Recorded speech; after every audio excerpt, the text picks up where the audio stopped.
Boa noite, meu amado, boa noite, meu querido. É uma alegria estar participando com você desse momento de formação, nesse segundo dia. E hoje, a palavra que o padre vai trazer é uma palavra muito prática para que a gente consiga refletir a respeito da forma com a qual nós lideramos. Toda a formação de hoje foi preparada, na verdade, uma parte da formação foi preparada em cima desse livro do Papa Francisco, Lidere com Humildade, do Jeffrey Kremers. Esse Jeffrey Kremers, ele é um economista e ele desenvolveu em cima de 12 tópicas do Papa Francisco todo um estudo para ajudar no campo da economia o desenvolvimento da liderança. E o padre, então, pegou alguns tópicos desse livro para que a gente conseguisse trabalhar aqui conosco de modo muito tranquilo. O primeiro ponto é lidere com humildade. O Papa Francisco acredita que a humildade autêntica capacita os líderes como nenhuma outra qualidade de liderança. Se conseguirmos desenvolver uma atitude verdadeiramente humilde, poderemos mudar o mundo. A gente começa falando de humildade porque você saiu de casa, você deixou a sua família, ou você veio direto do trabalho e está aqui num curso, num período de formação sobre líderes. Eu acredito que, se formos verdadeiros conosco mesmo, a primeira pergunta que a gente tem que fazer é: poxa, eu deixei casa, eu saí correndo do trabalho, eu deixei o seio da minha família, o que eu posso aprender? O que eu posso receber? O que posso mudar em mim com tudo aquilo que eu vou encontrar nessa noite? A primeira resposta para a tua pergunta é justamente essa tópica do Papa Francisco. Nós seremos capazes de desenvolver todo um trabalho diferente a partir do momento que eu uso a humildade. Amados irmãos e irmãs, a humildade muda tudo. É interessante quando nós entramos em um lugar, num departamento, ou numa escola, ou em qualquer setor, e a gente desenvolve um diálogo, a gente conversa com pessoas humildes. Isso é capaz de abrir caminhos. Trabalhar e se relacionar com pessoas humildes é muito mais tranquilo do que você trabalhar com pessoas pesadas, cansadas, estressadas. Se você tiver que escolher um dia entre trabalhar com alguém estressado e alguém tranquilo e humilde, com certeza nós preferimos trabalhar com pessoas simples e humildes. Por isso, nesse primeiro ponto, o padre quer chamar a atenção para mim, mas também para você. Nós que servimos a Deus, precisamos servir com autêntica humildade. Nós não devemos jamais abusar do poder como líder, até porque para nós é algo tão simples. Nós não deixamos que algo possa subir a nossa cabeça, pensar, por exemplo, que a liderança é um poder que eu recebi. Na verdade, amados irmãos e irmãs, nós olhamos tudo como um grande chamado de Deus. A igreja existe porque pessoas simples, como você, como eu, como todos nós que aqui estamos, nos dispusemos a gastar o nosso tempo em favor do crescimento do reino. Por isso não combina muito bem reino de Deus com soberba ou com autoritarismo. Não. Reino de Deus lembra serviço, lembra o ministério de Jesus Cristo, um ministério humilde e simples. Por isso, elimine quaisquer barreiras que o coloquem acima dos seus colaboradores. Na verdade, é importante a gente entender que Deus chama pessoas que se destacam, não porque são boas, melhores, pretas, brancas, ricas ou pobres, não. Mas o Senhor convida alguns a estarem à frente, justamente porque esse serviço é necessário para a comunhão, para o crescimento do reino. Mas isso não me deixa numa posição acima da do meu irmão, não. Quando a gente recorda que nós somos humildes, que nós devemos servir com simplicidade o reino de Deus, nós somos capazes de retirar todo autoritarismo ou qualquer barreira que me coloque acima ou distante do meu irmão. Número 2, exale o cheiro do seu rebanho. Um dos francicismos mais usados pelo nosso querido Papa Francisco, sem sombra de dúvidas, é a diretriz de que nós devemos ter o cheiro das nossas ovelhas. O que significa mergulhar de maneira profunda e expressiva no grupo que você lidera ou que você pretende liderar. Na verdade, amados irmãos e irmãs, o que o Papa Francisco deseja, no fundo, é que nós estejamos unidos, estejamos próximos daqueles que nós muitas vezes contamos para as diversas atividades do nosso dia a dia. Por isso, é importante para você que veio participar, para você que está escutando nesse momento, entender e vivenciar essa diretriz do Papa, que sem sombra de dúvidas é uma das mais importantes. Nós precisamos carregar conosco o cheiro das nossas ovelhas. É claro que com certeza você deve estar imaginando aquele irmãozinho mal cheiroso. Não, a gente não está brincando, não. A gente também não quer ficar com cheiro ruim. Mas no fundo, amados irmãos e irmãs, é todo um trabalho conjunto.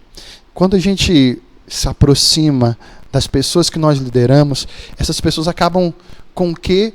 Ficando com um coração semelhante ao nosso.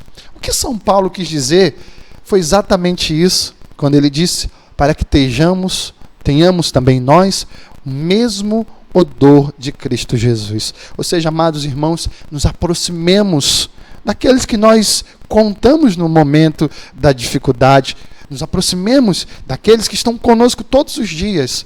Cada membro da nossa pastoral, cada membro de qualquer grupo que você lidere é importante. Por isso que é importante mais ainda estar próximo, estar junto, estar do lado. Sentir o cheiro da sua ovelha significa entender tanto essa pessoa, ser capaz de compreendê-la, ser capaz de estar ao lado e conhecê-la profundamente. Esse francicismo citado nessa diretriz é muito bonito, que diz respeito à intimidade, ao estar junto, mas acima de tudo, a proximidade. Um líder, ele é sempre próximo e também ele sempre está sabendo o que passa na vida do irmão. É importante para a ovelha saber que o pastor está perto. É importante para a ovelha saber que a gente se preocupa. É importante para a ovelha ouvir a nossa voz e saber, por exemplo, como estão as coisas e saber que há um interesse, no fundo, de estar junto, que se preocupa, de que ama, de que zela. Por isso, esse segundo ponto, tenha sempre o cheiro do seu rebanho.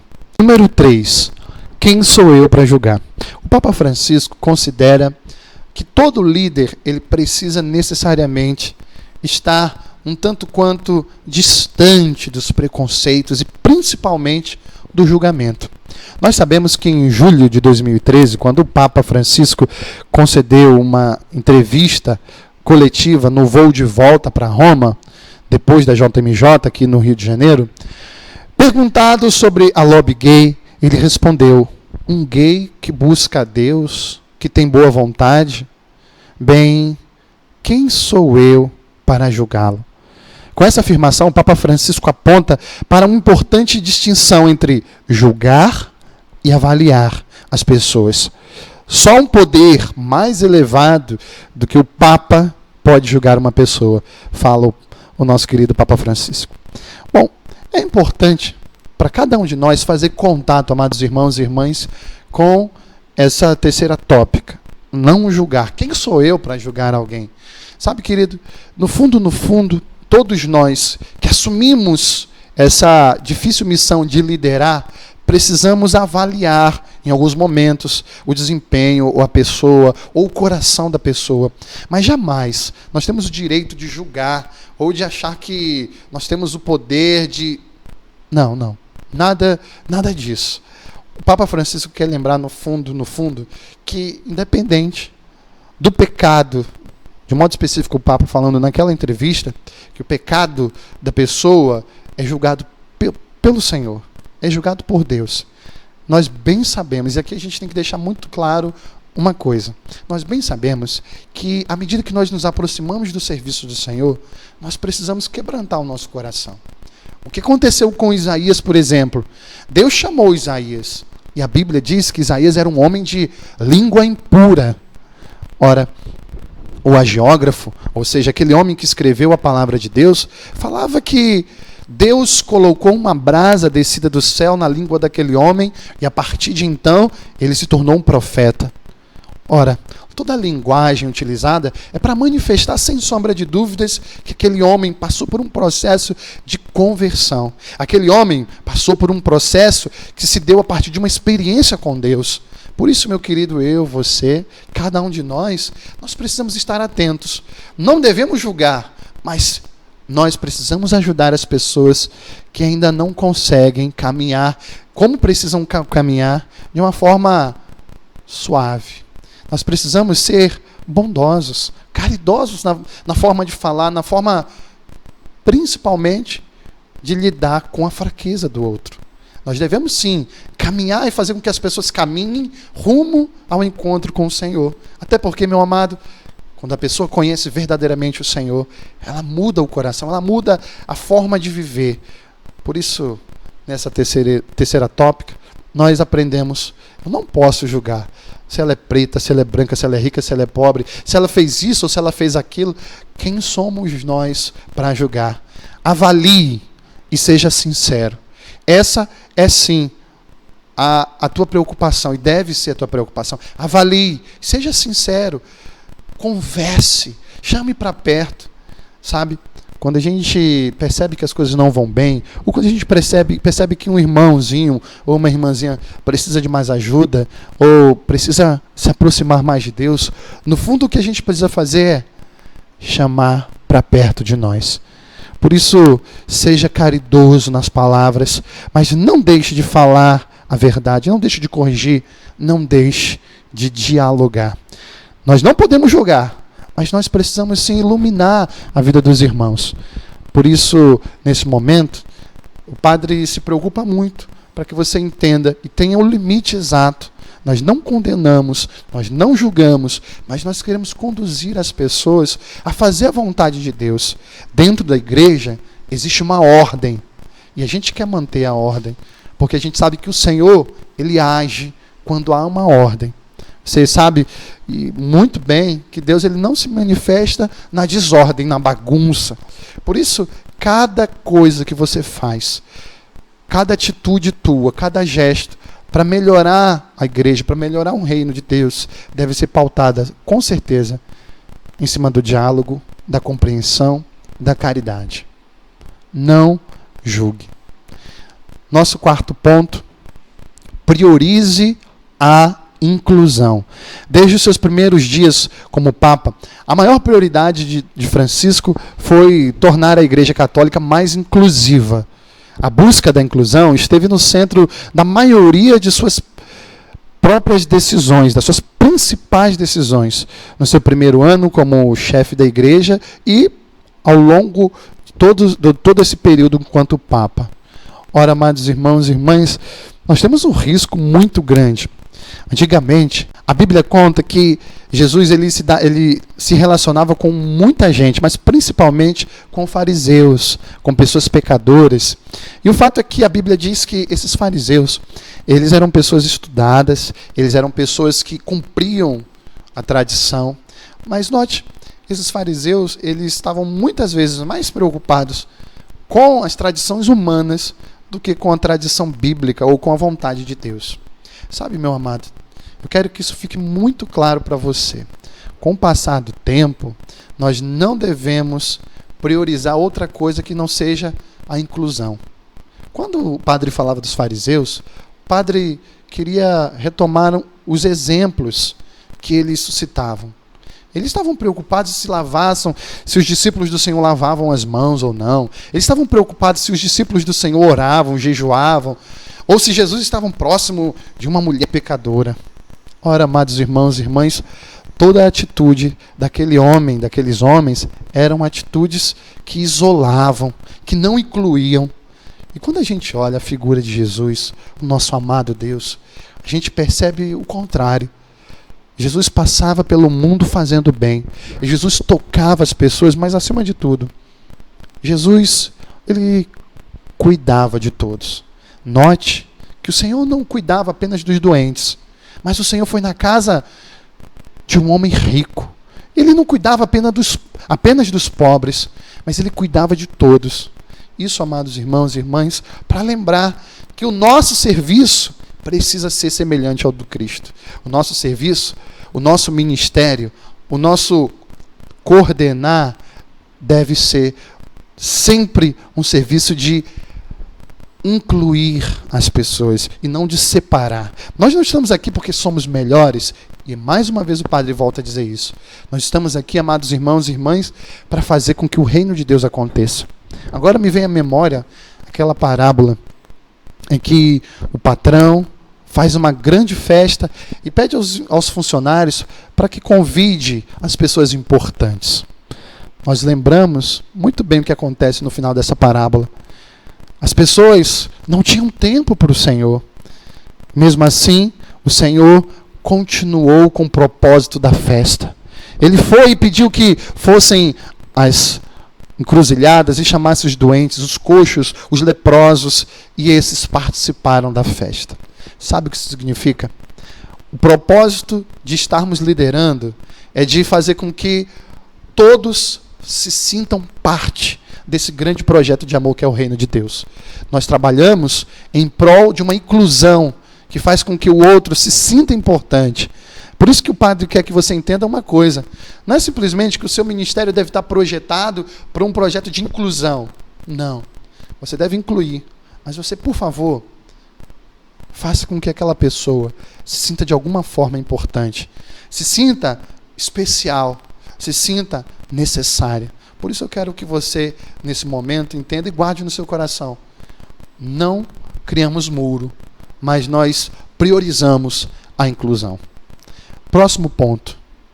Evite o isolamento. Você com certeza já deve ter escutado essa frase. Ninguém é uma ilha. Eu sei disso. Ninguém é uma ilha. Para o Papa Francisco, o diálogo é a chave para derrubar as paredes. Ele, por exemplo, criou um órgão consultivo formado por 8 cardeais do mundo todo, apelidado de V8, o que demonstra a sua preocupação sobre a importância de se expor a diferentes pontos de vista. Francisco ainda está também aberto ao diálogo com diversas religiões. Querido irmão, eu quero que você guarde no seu coração no dia de hoje que nós vivemos um mundo em que os meios de comunicação nos ajudam muito. Mas nós sabemos que quando nós não utilizamos esses meios de comunicação da forma correta, eles, por vezes, fazem com que a gente se isole do mundo, se isole da realidade. Às vezes nós estamos diante de situações bem precárias e difíceis, às quais nós precisamos ser resposta, mas nós nos isolamos e somos um grito mudo, sem voz, sem expressão, onde as pessoas não conseguem encontrar alento e apoio.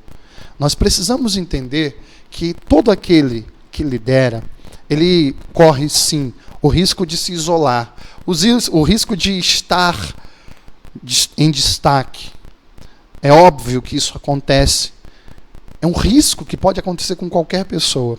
Mas note, amados irmãos e irmãs, que o fato de você estar à frente de um ministério, de uma pastoral, de um grupo, qualquer ele que seja, isso deve te tornar mais próximo.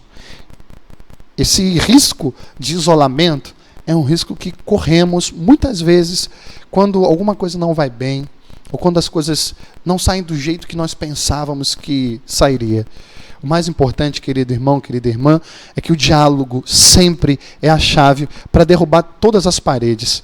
Nós precisamos entender que não há nenhuma bronca, que não há nenhuma outra atitude que possa trazer o nosso coração para junto da vontade de Deus. Quando as coisas não caminharem bem, quando as coisas não saírem de acordo com o teu desejo, o teu propósito verdadeiro da obra, o mais importante que nós precisamos fazer é entrar em diálogo. Quantas coisas a gente supera, quantas dificuldades, quantos problemas a gente deixa muitas vezes de levar para o padre por causa do diálogo. Nós sabemos que quando a gente consegue falar e ouvir, a gente evita muitos problemas. A gente consegue superar muitas dificuldades, muitas barreiras e principalmente o isolamento. Nunca deixe de conjugar esse verbo. Eu preciso dialogar. Eu preciso ouvir. O diálogo sempre é a chave, a saída. Por isso, eu quero falar mais um tópico importante para nós. Administre a sua organização como se fosse um hospital em campanha. Isso é fascinante no Papa Francisco, porque ele gosta de comparar a igreja com um hospital de campanha, montado perto de uma zona de batalha para prestar um atendimento de emergência aos feridos. A alusão se alinha perfeitamente com a sua filosofia, pois permite que os médicos sintam o cheiro do seu rebanho, sejam inclusivos e não julguem as vítimas de ferimento. Ora, quando a gente pensa no hospital, eu não sei qual é a tua experiência ou o que você tem em mente, mas geralmente, o hospital é um lugar muito complicado, onde as pessoas se encontram com dor, onde as pessoas são machucadas. E o Papa Francisco, ao relacionar a igreja com o hospital, ou a administração de uma liderança com a administração de um hospital em campanha, no fundo ele quer lembrar que nós devemos ser humanos, que nós devemos ser amorosos, que nós devemos ser pequenos. Amorosos, amados irmãos e irmãs, porque não há nada mais reconfortante para cada um de nós quando nós estamos entregues na mão de outras pessoas e elas nos tratam com amor, com carinho. É reconfortante e mais, a gente se sente até mais confiante. Eu me lembro que eu fui operar, uma vez eu operei aqui meu ombro e eu fiquei muito satisfeito com o tratamento que eu tive. Eu fiquei muito satisfeito com os médicos, com os enfermeiros. E, no fundo, a gente precisa projetar toda essa realidade para aquilo que nós fazemos, principalmente com a forma com a qual nós lidamos no dia a dia com as pessoas que nós lideramos. Sabe por quê, querido? Porque no fundo, a gente vai entender que a igreja é esse grande hospital. Que as pessoas que vêm para a igreja, inclusive nós que aqui estamos, somos os enfermos. Quando Cristo diz, eu não vim para os bons, eu vim para os sãos, não vim para os sãos, eu vim para os enfermos. No fundo, o Cristo estava falando de mim, de você. Por isso, quando nós falamos de liderar como um hospital em campanha, nós estamos falando daquela proximidade, daquele cuidado, daquele gesto de amor que nós devemos ter sempre, uns para com os outros. Por isso, o padre vai agora desenvolvendo toda a pregação para uma outra realidade que eu acredito ser importante. Eu quero falar do meu coração para o seu coração. Eu não sei se você já percebeu, mas existe um momento do desenvolvimento da criança que ele passa pelo processo de desmame. Ou seja, aquele momento em que a mãe deixa de dar o leite materno para o seu filho. Esse momento em que a criança acaba por se tornar um momento muito decisivo, um pouco traumático, mas necessário. As pessoas muitas vezes podem olhar e achar, não faz isso, coitadinha da criança. Porém, é importante saber, é necessário. Esse processo marca mais uma etapa no crescimento da criança. A reação da criança, muitas vezes, não é a reação que nós gostaríamos de ver. A criança chora, a criança pode imaginar mil coisas, e você sabe como é. Pode até pensar que a mãe não quer mais, ou que a mãe está rejeitando, ou até mesmo que a mãe não ama mais. Mas sabe de uma coisa, querido? Quando a mãe retira a criança, não dá mais o leite, ou quando a criança passa por esse processo de desmame, a mãe, no fundo, a faz entender que não está rejeitando, não deixou de amar, não, mas a mãe está gerando a criança para algo muito maior, para algo muito mais maduro. E a gente sabe que quando a criança deixa o desmame, é porque ela já está crescendo.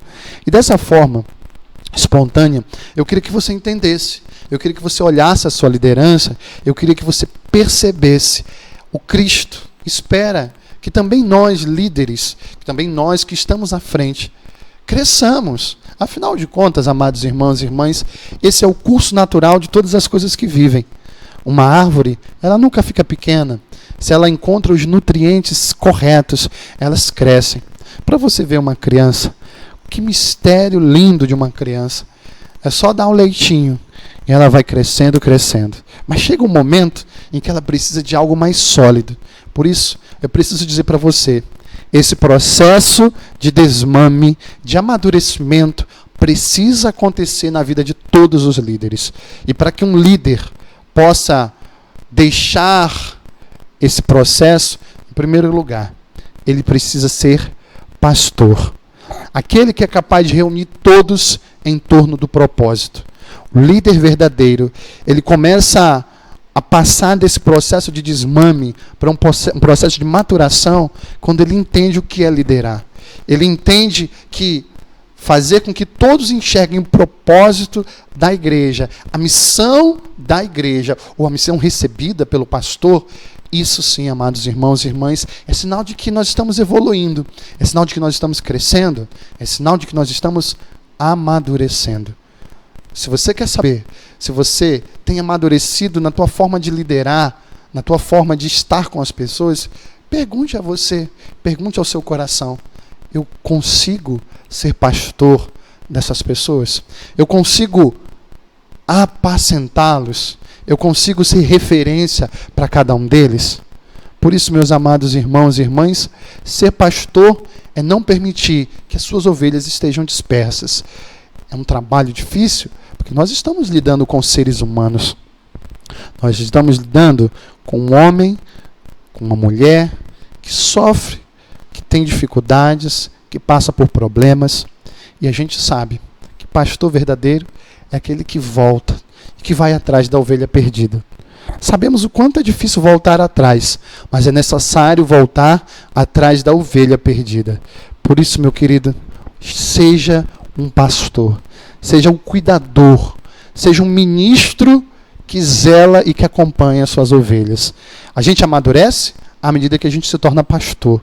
E a gente se torna pastor, amados irmãos e irmãs, quando a gente lidera para o reino e quando a gente não lidera para a gente mesmo. Por isso, não lidere para si, mas lidere para o reino. Existe um propósito com o qual nós devemos nos envolver e fazer com que todas as pessoas se envolvam. E aí o padre quer ser muito direto. Seja você na acolhida, seja você com a catequese, seja você com a música, seja você com qualquer ministério ou trabalho dentro da igreja. Você não é o centro, mas existe um propósito. E todos devem estar em volta desse que é o centro, que é a visão da igreja, que é a necessidade da humanidade. Quando a igreja suscita uma missão, quando a igreja suscita qualquer propósito, é porque com certeza a igreja tem a necessidade de cumprir com aquilo que o Cristo deixou. A igreja sempre teve a missão de salvar almas. Por isso, meu amado, minha amada, nunca perca no seu coração que ser pastor é salvar um irmão. Próximo ponto. Esse processo de desmame acontece na vida do líder quando ele é capaz de preparar um novo líder. Quantas vezes você já ouviu isso do seu padre, né? O padre Cláudio fala sempre isso. Inclusive, nessa última assembleia, nós falamos a respeito da vida de Elias e Eliseu. Como Eliseu foi gerado no coração de Elias. Como Timóteo foi preparado, foi formado por Paulo. Amados irmãos e irmãs, nós vivemos um momento decisivo na vida da nossa igreja. Nós temos visto as pessoas voltarem para o Senhor. Nós temos visto outras realidades também que não são boas. Nós vemos, por exemplo, no Oriente Médio, pessoas que estão sendo mortas. Vocês lembram agora, na Sexta-feira Santa, nós fizemos uma oferta. Nós levantamos uma oferta por aqueles homens, por aqueles cristãos que vivem lá. Ou seja, amados irmãos e irmãs, nós precisamos suscitar pessoas que vão estar quando elas estiverem mortas. O que o padre quer dizer com isso? Um líder, ele é verdadeiramente um líder quando ele é capaz de gerar e formar um novo líder. Um líder, ele é um bom líder quando ele precisa deixar o seu ministério e precisa passar para uma outra pessoa, e mesmo assim ele continua no seu trabalho, ele continua sendo liderado sem nenhum problema. Até porque nós que somos pastores, nós um dia fomos ovelhas. E nós sabemos que mesmo sendo pastores, nós jamais deixamos de nos comportar como ovelhas. E um dia, quando o Senhor colocar outro à frente do rebanho, nós devemos, com certeza, voltar a ser ovelha. Você que coordena hoje o apostolado da oração, você que coordena hoje o grupo de oração, você que coordena qualquer pastoral da nossa igreja, você sabe, nós não estamos aqui para sempre. E o nosso serviço não é imprescindível, que ninguém possa nos substituir. Não. O padre está falando de uma coisa muito simples, de que você entende. Nós estamos aqui enquanto o Senhor permitir, enquanto a igreja desejar, mas nós devemos liderar sem jamais esquecer de preparar um novo líder. Por isso, não esqueça jamais de que um bom líder é aquele que prepara um outro para o substituir. Mesmo assim, quando ele passa a coordenação, ele continua no grupo, ele continua no caminho. Isso é saúde. Isso é sinal de saúde dentro de uma liderança. Um outro ponto que eu queria abordar com você é a forma com a qual nós devemos liderar. A liderança não é uma faixa que nós recebemos, que nós usamos. A liderança não é, sem sombra de dúvidas, um adereço que eu posso colocar ou tirar. Não. A liderança é uma missão que a gente recebe. E eu sou líder quando eu sou capaz de ouvir, quando eu sou capaz de falar. Eu sou líder, na verdade, quando eu consigo exercer a liderança. Padre, quando é que eu consigo exercer a liderança? Quando eu não tenho medo de conversar. Quando eu não tenho medo, nem respeito humano, em saber que existem momentos, que existem limites, que existem situações que nós precisamos endireitar. Sabe quando o trem sai do trilho? Pois é. Nós muitas vezes temos que fazer todo um trabalho pesado de colocá-lo de novo no trilho. Saber liderar é uma tarefa difícil. Saber liderar, amados irmãos e irmãs, é uma arte. Por isso, eu preciso dizer para você, quanto mais ouvimos, menos precisamos falar. E quanto menos falamos, menos nós erramos. Por isso, lidere.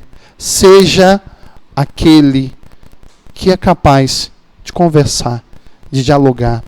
E, acima de tudo, é capaz de dar testemunho. Para nós que somos lideranças, é imprescindível a forma com a qual nós nos comportamos. Quando a gente olha uma criança, ela acompanha os passos do pai. E a gente diz, inclusive, aquele ditado popular: casa de pai, escola de filho. Queridos, nós sempre seremos olhados e vistos pelas pessoas. Por isso, guarde no seu coração, é importante demais que eu tenha um olhar especial sobre a forma com a qual eu lido com as pessoas, a forma com a qual eu falo, a forma com a qual eu estou aberto para o outro. Por isso, quando a gente lidera, a gente precisa dar testemunho. Sempre veja a imagem dos grandes líderes, pessoas que são lembradas até hoje pela sua bondade, pelo seu bom testemunho. Não tem como não falar do Papa João Paulo II, São João Paulo II, que, no fundo, amados irmãos e irmãs, liderou amando, liderou testemunhando para todo mundo que a santidade é a resposta para a busca sincera de Deus. Quando a gente busca Deus, a gente não encontra apenas o pecado, a gente não encontra a luta, mas aqueles que buscam o Senhor encontram, sem sombra de dúvidas, a santidade. Por isso, a nossa resposta enquanto líderes é sempre essa: testemunhamos a ressurreição do Senhor. Testemunhamos e damos testemunhos. Porque a gente escutou já Paulo dizer: não sejais causa de escândalo para nenhum dos pequeninos. E há também um momento em que, no Evangelho, Jesus diz: ai daquele que fizer um pequenino pecar. Melhor seria que amarrasse uma corda ao seu pescoço e uma pedra e se jogasse ao mar. Por isso, nesse breve momento que você tem com o Padre, nesse momento simples, eu quero falar isso para você. A preocupação hoje da igreja é de que, de fato, tenhamos líderes maduros, capazes de seguir a vontade de Deus. Mas a gente jamais pode deixar de falar dessa realidade. Eu preciso que você seja líder junto de mim. Eu preciso que você, como líder, tenha o coração do Padre. Quando a gente está junto do Padre, quando a gente está com o nosso coração batendo junto com o coração do Padre, a gente erra menos. E se de tudo que o Padre falou, você puder guardar alguma coisa, guarde o seu amor por Deus. É interessante a forma com a qual os irmãos evangélicos, eles lidam com as lideranças. Um dia um jovem veio falando que iria ver um filme que falava mal da igreja. E a minha preocupação com aquele jovem foi justamente de não patrocinar justamente tantas coisas que já são capazes de denegrir a imagem da igreja. A minha preocupação, no fundo, é porque a imagem do sacerdote, a imagem do padre, a imagem do bispo, a imagem do papa, a imagem do líder cristão está muito desgastada. Nós precisamos admirar e aprender com os irmãos evangélicos.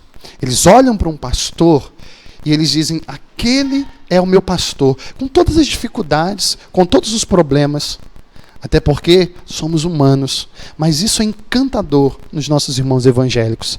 Eles olham para aqueles homens, sabem que eles têm pecados, eles sabem que eles possuem dificuldade. Assim também o Padre Cláudio, assim também todos os sacerdotes que já passaram por sua vida e aqueles que virão ainda, todos nós somos limitados, todos nós somos pecadores. Mas aí a gente precisa aprender como eles. Eles olham para o líder e diz: aquele homem é a voz de Deus para mim. Aquele homem, o que ele disser, para mim é lei. O que ele disser, para mim é a boca de Deus falando comigo. Sabe, meu querido, honre o seu líder. Aprenda a perceber que naquele sacerdote, que naquele bispo, que naquele cardeal, que no Santo Padre está a voz de Deus para nós. Por isso que eu falava com aquele jovem, já é tão difícil as pessoas crerem, darem crédito, já é tão difícil as pessoas, muitas vezes, seguirem a voz de um padre. Você ouvindo e vendo todo esse documentário, você vai, no fundo, alimentar para que outros documentários sejam feitos. A minha preocupação, no fundo, era: nós precisamos criar uma cultura de honrar, uma cultura de crer e de saber. É um homem simples, é um homem com limitações, com pecados, mas ele tem a bênção de Deus. Ele é um homem ungido, ele é um homem que recebeu a unção, e a vontade de Deus passa por aquele homem.